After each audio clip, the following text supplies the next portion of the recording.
Monsieur le maire, mesdames, messieurs, chers collègues, je m'exprime une nouvelle fois sur le thème de la vidéo-verbalisation. La sécurité est évidemment un sujet que nous avons tous à cœur et pour lequel nos concitoyens attendent des actions et du résultat. C'est bien de cela dont il est question. En matière de sécurité, gardons-nous de tout manichéisme. Il n'y a pas d'un côté le camp de ceux qui garantissent la sécurité pour tous et de l'autre celui des laxistes. Non, monsieur Oliver, la vidéo n'a pas empêché l'agression de Yuri, ni même les tags à l'encontre de notre collègue.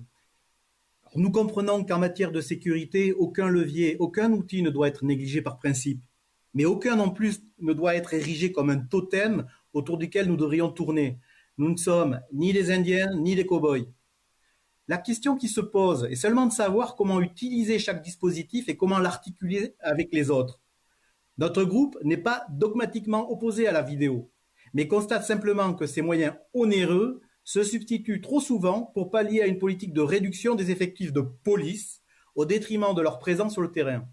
Je réaffirme notre attachement à l'existence d'une police municipale de proximité qui connaît les réalités du terrain, qui protège et qui rassure nos concitoyens.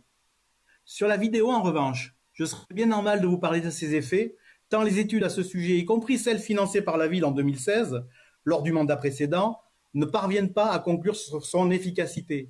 Je fais référence à un travail de recherche dans le cadre d'une thèse universitaire qui n'a pas conclu sur l'efficacité du dispositif de vidéosurveillance de la ville de Lyon. En matière de sécurité, nous sommes attachés au triptyque prévention, répression, réinsertion.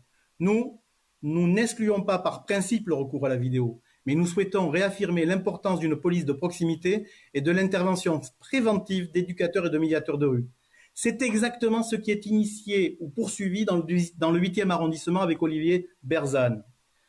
Cette expérimentation que la majorité précédente a initiée ne saurait être poursuivie ni développée sans que son cadre de mise en œuvre, ses effets, ses coûts et son efficacité ne soient effectivement évalués.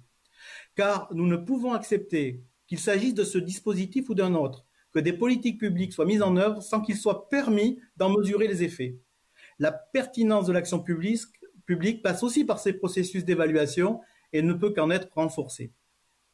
Aussi, je tiens à saluer l'ouverture à la discussion dont vous avez fait preuve, monsieur l'adjoint à la sécurité, en acceptant d'une part de réduire le délai de prorogation de cette expérimentation et d'autre part de procéder à l'issue à son évaluation.